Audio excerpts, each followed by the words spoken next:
അസ്സലാമു അലൈക്കും വറഹ്മത്തുള്ളാഹി വബറകാതുഹു. 8ാം ക്ലാസ്സിലെ ഫിഖ്ഹുൽ ഇസ്ലാമിലെ 8ാമത്തെ പാഠം അശ്ശക്കു ഫി സ്വലാത്ത്, നിസ്കാരത്തിലെ സംശയം. ഇസ്ലാം പ്രായോഗിക മതമാണ്. മറവി, സംശയം, പിശക് മുതലായവ മനുഷ്യ സഹജമാണ്. അതിനെല്ലാം ഇസ്ലാം പരിഹാരം നിർദ്ദേശിച്ചിട്ടുണ്ട്. നിയ്യത്തും തക്ബീറത്തുൽ ഇഹ്റാമും നിസ്കാരത്തിന്റെ ഫർദുകളാണ്. നിസ്കരിക്കുന്നതിനിടെ നിയ്യത്തിലോ തക്ബീറത്തുൽ ഇഹ്റാമിലോ സംശയിച്ചാൽ നിസ്കാരം ബാത്തിലാകും. എന്നാൽ ഖൗലിയോ ഫിഅലിയോ ആയ ഒരു റുക്ന് ചെയ്യുന്നതിന് മുമ്പോ സമയം ദീർഘിക്കുന്നതിന് മുമ്പോ അവ ചെയ്തുവെന്ന് ഓർമ്മ വന്നാൽ നിസ്കാരം ബാത്തിലാവുകയില്ല. അതായത് ഒരാൾക്ക് നിസ്കാരം തുടങ്ങുമ്പോൾ നിയ്യത്ത് വെച്ചിട്ടുണ്ടോ എന്ന് സംശയം, അല്ലെങ്കിൽ തക്ബീറത്തുൽ ഇഹ്റാം ചൊല്ലിയിട്ടുണ്ടോ എന്ന് സംശയം. എന്നാൽ ഖൗലിയായ റുക്ന് എന്ന് പറഞ്ഞാൽ വാചികമായ റുക്ന്, അതായത് ചൊല്ലുന്ന റുക്ന്, ചൊല്ലുന്ന ഫർദ് ഉണ്ടാവില്ല നിസ്കാരത്തിൽ, ഫാത്തിഹ പോലത്തെ തഹിയാത്ത് പോലത്തെ. ഫിഅലി എന്ന് പറഞ്ഞാൽ പ്രവർത്തിക്കുന്ന, ചെയ്യുന്ന റുക്കൂ സുജൂദ് പോലത്തെ ഇഅ്തിദാൽ പോലത്തെ, അതിനാണ് ഫിഅലിയായ റുക്ന് എന്ന് പറയുന്നത്. അപ്പോൾ ഖൗലിയോ ഫിഅലിയോ ആയ ഒരു റുക്നുമായി ബന്ധപ്പെടുന്നതിന് മുമ്പ്, അല്ലെങ്കിൽ സമയം ദീർഘിക്കുന്നതിന് മുമ്പ് അവൻ ചെയ്തു എന്ന് അവൻക്ക് ഓർമ്മ വന്നാൽ നിസ്കാരം ബാത്തിലാവുകയില്ല. ഏത് നിയ്യത്ത് ചെയ്തു എന്ന് അവൻക്ക് ഓർമ്മ വന്നു, അല്ലെങ്കിൽ തക്ബീറത്തുൽ ഇഹ്റാം ചൊല്ലിയിട്ടുണ്ട് എന്ന് അവൻക്ക് ഓർമ്മ വന്നാൽ, അതിന് മുമ്പ് ഓർമ്മ വന്നാൽ എന്ത് ചെയ്യാം? നിസ്കാരം ബാത്തിലാവുകയില്ല. അതുപോലെ സലാമിന് ശേഷം അവയിൽ സംശയിച്ചാലും ചെയ്തതായി ഓർമ്മ വന്നില്ലെങ്കിൽ നിസ്കാരം ബാത്തിലാകും. സലാം വീട്ടിയതിന് ശേഷമാണ് ഒരാൾ സംശയിക്കുന്നത്. എന്ത്, ഞാൻ തക്ബീറത്തുൽ ഇഹ്റാം ചൊല്ലിയിട്ടുണ്ടോ അല്ലെങ്കിൽ നിയ്യത്ത് വെച്ചിട്ടുണ്ടോ എന്ന് ഓൻ സംശയിക്കുന്നത് സലാം നിസ്കാരം കഴിഞ്ഞതിന് ശേഷം. എന്നാലും നിസ്കാരം ബാത്തിലാകും.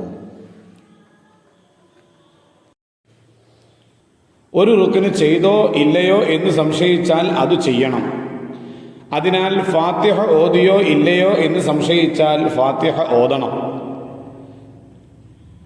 റുക്ന്, അതായത് ആ ഫർദ് ചെയ്യുന്നതിനിടയിൽ അതിൻ്റെ അല്പത്തിൽ സംശയിച്ചാലും ഇതേ വിധി തന്നെയാണ്. ഉദാഹരണം, ഫാത്തിഹ ഓതിക്കൊണ്ടിരിക്കുമ്പോൾ ഒരാൾ ബിസ്മി ചൊല്ലിയോ അല്ലെങ്കിൽ മാലിക് യൗമിദ്ദീൻ എന്ന് ചൊല്ലിയോ എന്ന് സംശയിച്ചാൽ അതും അതിൻ്റെ ബാക്കിയുള്ള ഭാഗങ്ങളും തുടർന്ന് ഓതണം. അതാണ് ചെയ്യേണ്ടത്. ഉദാഹരണമായി, ഫാത്തിഹ ഓതുമ്പോൾ ബിസ്മി ചൊല്ലിയോ എന്ന് സംശയിച്ചാൽ ബിസ്മിയും അതിനുശേഷവുമുള്ളതും ഓതണം. എന്നാൽ അത് പൂർത്തിയായതിനു ശേഷം ബിസ്മി ചൊല്ലിയോ എന്ന് സംശയിച്ചാൽ യാതൊരു കുഴപ്പവുമില്ല. കഴിഞ്ഞതിന് ശേഷം അതിൻ്റെ അല്പത്തിൽ സംശയിച്ചാൽ എന്തില്ല, ആ സംശയത്തിന് ഫലമില്ല, കുഴപ്പമില്ല. ഒരാൾ സുജൂദ് ചെയ്തോ ഇല്ലയോ എന്ന് സംശയിച്ചാൽ ഉടൻ സുജൂദ് ചെയ്യണം. സുജൂദ് ചെയ്യുമ്പോൾ കൈവച്ചോ ഇല്ലയോ എന്ന് സംശയിച്ചാൽ ഉടനെ വെക്കണം. സുജൂദിന് ശേഷം അപ്രകാരം സംശയിച്ചാൽ പ്രശ്നമില്ല. പറഞ്ഞു മനസ്സിലായിട്ടുണ്ടാവുമല്ലോ. അതായത് സുജൂദിൽ കൈവച്ചിട്ടുണ്ടോ എന്ന് സുജൂദ് കഴിഞ്ഞതിന് ശേഷമാണ് ഒരാൾ സംശയിക്കുന്നതെങ്കിൽ ആ സംശയത്തിന് ഫലമില്ല, പ്രശ്നമില്ല, സംശയത്തിന് അസ്ഥാനത്താണ്. നിയ്യത്ത്, തക്ബീറത്തുൽ ഇഹ്റാം, സലാം ഇവയല്ലാത്ത ഒരു റുക്നിൽ സലാമിന് ശേഷം സംശയിച്ചാൽ കുഴപ്പമില്ല.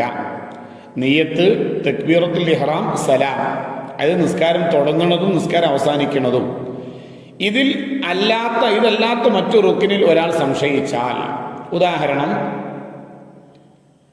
ഒരാൾ നിസ്കാരം കഴിഞ്ഞതിന് ശേഷം ഫാത്തിഹ ഓതിക്കണോ സംശയിക്കാം, അല്ലെങ്കിൽ സുജൂദ് ഒന്നും ചെയ്തിരുന്നോ ചെയ്തിട്ടില്ല സംശയിക്കാം. ആ സംശയത്തിന് ഫലമില്ല, ആ സംശയം കൊണ്ട് ഒരു ഫലവുമില്ല എന്നർത്ഥം. സലാമിന് ശേഷം ഷർത്തുകൾ വല്ലതും നഷ്ടപ്പെട്ടോ എന്ന് സംശയിച്ചാലും പ്രശ്നമില്ല. സലാം വീട്ടിയതിന് ശേഷം ഒരാൾ നിസ്കാരത്തിൻ്റെ ഷർത്തിൽപ്പെട്ട ഏതെങ്കിലും ഒരു കാര്യം, ഉദാഹരണം, വുദു ചെയ്യുമ്പോൾ ആ വുദു ശരിയായിട്ടുണ്ടോ എന്ന് സംശയിക്കുക, പിന്നെ നിസ്കാരം കഴിഞ്ഞതിന് ശേഷം, അതിൽ ഫലമില്ല, ആ സംശയത്തിനൊരു പ്രശ്നവുമില്ല. എന്നാൽ ഏതെങ്കിലും ഫർദ് നഷ്ടപ്പെട്ടെന്ന് സലാമിന് ശേഷം ഉറപ്പായാൽ, ഒരാൾക്ക് ഉറപ്പായി നിൽക്കുക, ആ ഫർദ് നിർവഹിക്കുകയും ബാക്കിയുള്ളത് വീണ്ടെടുക്കുകയും വേണം. അത് തന്നെ എപ്പോഴാണ്? അധികം സമയമൊന്നും ആയിട്ടില്ല സലാം വീട്ടിയ ഉടനെ, അല്ലെങ്കിൽ ഒതു പോയിട്ടില്ല, എന്നാലേ അങ്ങനെ പറ്റുള്ളൂ. അല്ലാത്ത പക്ഷം ഒരാൾ ഒതു പോയിണ് അല്ലെങ്കിൽ കുറേ സമയമായിക്കണ്, എന്നാൽ വീണ്ടും നിസ്കരിക്കണം. അതാണ് അടുത്ത് പറയുന്നത്. എന്നാൽ സമയം ദീർഘിക്കുകയോ നിസ്കാരം മാത്തലാവുന്ന പ്രവർത്തനങ്ങൾ ഉണ്ടാവുകയോ ചെയ്താൽ നിസ്കാരം പുനരാരംഭിക്കണം. ഉദാഹരണം, സലാം വീട്ടിയതിനു ശേഷം ഒരു റക്അത്തിൽ ഫാത്തിഹ ഓതിയില്ല എന്ന് ഉറപ്പായാൽ ഉടനെ എഴുന്നേറ്റ് നിന്ന് ഫാത്തിഹ ഓതുകയും ശേഷം നിസ്കാരത്തിൻ്റെ ക്രമമനുസരിച്ച് റുകൂ, ഇഅ്തിദാൽ തുടങ്ങിയവ ചെയ്ത് സലാം വീട്ടുകയും വേണം. അതാണ് ചെയ്യേണ്ടത്. ഇനി മഅ്മൂമിനാണ് ഇപ്രകാരം സംശയം വരുന്നതെങ്കിൽ അത് നോക്കുക. മഅ്മൂമാണ് ഇപ്രകാരം സംശയിക്കുന്നതെങ്കിൽ സംശയിച്ച റുക്കിനിലേക്ക് മടങ്ങരുത്. കാരണം അവനൊരു ഇമാമിൻ്റെ കീഴിൽ നിസ്കരിച്ചുകൊണ്ടിരിക്കുകയാണ്. ആ നിസ്കാരത്തിൻ്റെ രൂപ മാറ്റം ഉണ്ടാവാൻ പാടില്ല. അതുകൊണ്ട് എന്ത് ചെയ്യാൻ പാടില്ല? തിരിച്ചു പോകാൻ പാടില്ല. ഇമാം സലാം വീട്ടിയതിനു ശേഷം ഒരു റക്അത്ത് നിസ്കരിച്ചാൽ മതി. അതാണ് അവൻ ചെയ്യേണ്ടത്. സുന്നത്തുകൾ ഒഴിവാക്കിയാൽ അതിലേക്ക് മടങ്ങാൻ പാടില്ല. മനഃപൂർവ്വം അങ്ങനെ മടങ്ങിയാൽ നിസ്കാരം ബാത്തിലാകും. ഒരാൾ സുന്നത്ത് ഒഴിവാക്കി, നിസ്കാരത്തിൽപ്പെട്ട ഒരു സുന്നത്ത്, ഉദാഹരണം ഖുനൂത്ത്, എന്നിട്ട് ആ ഖുനൂത്തിലേക്ക് പോയി മനഃപൂർവ്വം അങ്ങനെ തന്നെ മടങ്ങിയാൽ അവൻ്റെ നിസ്കാരം ബാത്തിലാണ്. ഇപ്പോൾ മനസ്സിലായിട്ടുണ്ടാവല്ലോ. അദ്ദുആ,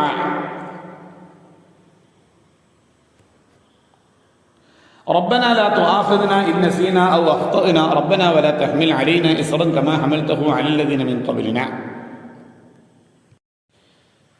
ഞങ്ങളുടെ നാഥ, ഞങ്ങൾ മറന്നു പോവുകയോ ഞങ്ങൾക്ക് അബദ്ധം പറ്റുകയോ ചെയ്താൽ ഞങ്ങളെ നീ ശിക്ഷിക്കരുതേ. ഞങ്ങളുടെ നാഥ, ഞങ്ങളുടെ മുൻഗാമികളുടെ മേൽ നീ ചുമത്തിയതുപോലെയുള്ള ഭാരം ഞങ്ങളുടെ മേൽ നീ ചുമത്തരുതേ.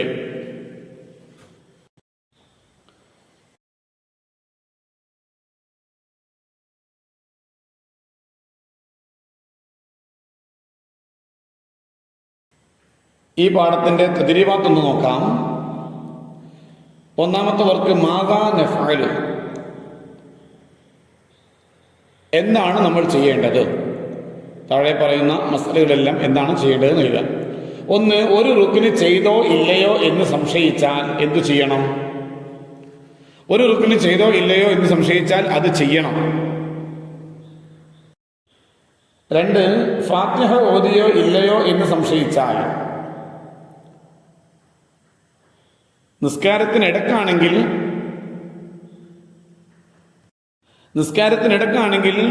തിരിച്ചു പോയി ഫാത്തിഹ ഓതി തിരിച്ചു വരണം. നിസ്കാരം കഴിഞ്ഞിട്ടാണെങ്കിൽ ആ സംശയത്തിന് ഫലമില്ല, കുഴപ്പമില്ല. മൂന്ന്, ഫാത്തിഹ ഓതുമ്പോൾ ബിസ്മി ചൊല്ലിയോ എന്ന് സംശയിച്ചാൽ ബിസ്മിയും അതിനുശേഷമുള്ളതും ഓതണം. നാല്, സുജൂദ് ചെയ്തോ ഇല്ലയോ എന്ന് സംശയിച്ചാൽ സുജൂദിലേക്ക് മടങ്ങണം. നിസ്കാരത്തിന് ശേഷമാണെങ്കിൽ കുഴപ്പമില്ല. അഞ്ച്, ഫർദ് നഷ്ടപ്പെട്ടെന്ന് സലാമിന് ശേഷം ഉറപ്പായാൽ എന്തു ചെയ്യണം? സമയം ദീർഘിക്കുകയോ നിസ്കാരം ബാത്തിലാവുന്ന പ്രവർത്തനങ്ങൾ ഉണ്ടാവുകയോ ചെയ്തിട്ടില്ലെങ്കിൽ ആ ഫർദ് മുതൽ ബാക്കിയുള്ളത് നിർവഹിക്കുക. സമയം ദീർഘിച്ചിട്ടുണ്ടെങ്കിൽ അല്ലെങ്കിൽ നിസ്കാരം ബാത്തിലാവുന്ന കാര്യങ്ങൾ ചെയ്തിട്ടുണ്ടെങ്കിൽ നിസ്കാരം പുനരാരംഭിക്കുക. രണ്ടാമത്തെ വർക്ക് നുജീബ്, ഉത്തരം എഴുതാം. ഒന്ന്, സലാമിന് ശേഷം സംശയിച്ചാൽ കുഴപ്പമില്ലാത്ത റുക്നുകൾ ഏതെല്ലാം? നിയ്യത്ത്, തക്ബീറത്തുൽ ഇഹ്റാം, സലാം അല്ലാത്ത മറ്റുള്ള റുക്നുകൾ. രണ്ട്, സലാം വീട്ടിയ ശേഷം ഒരു റക്അത്തിൽ ഫാത്തിഹ ഓതിയില്ല എന്നുറപ്പായാൽ എന്തു ചെയ്യണം? സമയം ദീർഘിക്കുന്നതിന് മുമ്പ് അല്ലെങ്കിൽ നിസ്കാരം മാത്രാവുന്ന കാര്യങ്ങൾ ചെയ്യുന്നതിന് മുമ്പ് ആണ് ഓർമ്മ വരുന്നതെങ്കിൽ ആ റുക്ന് മുതൽ, ആ ഫാത്തിഹ മുതൽ, ആ റക്അത്തിലെ ഫാത്തിഹ മുതൽ ബാക്കി നിസ്കാരം പൂർത്തിയാക്കുക. മൂന്ന്, സുന്നത്ത് ഒഴിവാക്കി ഓർമ്മ വന്നപ്പോൾ മനഃപൂർവ്വം അതിലേക്ക് മടങ്ങിയാൽ അവന്റെ നിസ്കാരം ബാത്തിലാകും. മൂന്നാമത്തെ വർക്ക് തഖ്സീസ്. പാഠത്തിൽ പറഞ്ഞ മസലകൾക്ക് ഓരോ ഉദാഹരണ വീതം കണ്ടെത്തുക. ഒരാൾ നിസ്കാരം തുടങ്ങി നിയ്യത്ത് ചെയ്തോ എന്ന് സംശയിച്ചാൽ നിസ്കാരം ബാത്തിലായി. എന്നാൽ ഫാത്തിഹ തുടങ്ങുന്നതിന് മുമ്പ് ഓർമ്മ വന്നാൽ ബാത്തിലാകില്ല. ഇതുപോലെയാണ് തക്ബീറത്തുൽ ഇഹ്റാമും. റുക്കൂഇൽ ഒരാൾ സംശയിച്ചു ഫാത്തിഹ ഓതിയിട്ടുണ്ടോ എന്ന്. ഉടനെ ഫാത്തിഹ ഓതണം, ബാക്കി തുടരണം. ഫാത്തിഹ ഓതുന്നതിനിടയിൽ അർറഹ്മാൻ റഹീം എന്ന ആയത്ത് ഓതിയോ എന്ന് സംശയിച്ചാൽ അതുമുതൽ ഓതണം. ഫാത്തിഹ കഴിഞ്ഞതിന് ശേഷമാണെങ്കിൽ കുഴപ്പമില്ല. നിസ്കാരം കഴിഞ്ഞതിന് ശേഷം ഒരാൾ നിയ്യത്തിലോ തക്ബീറത്തുൽ ഇഹ്റാമിലോ സംശയിച്ചാൽ മടക്കി നിസ്കരിക്കണം.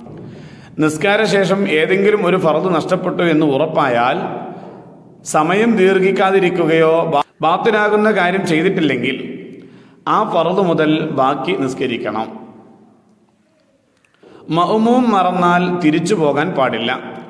ഇമാം സലാം വീട്ടിയതിനു ശേഷം ഒരു റക്അത്ത് നിസ്കരിക്കണം. അസ്സലാമു അലൈക്കും വറഹ്മത്തുള്ളാഹി വബറകാതുഹു.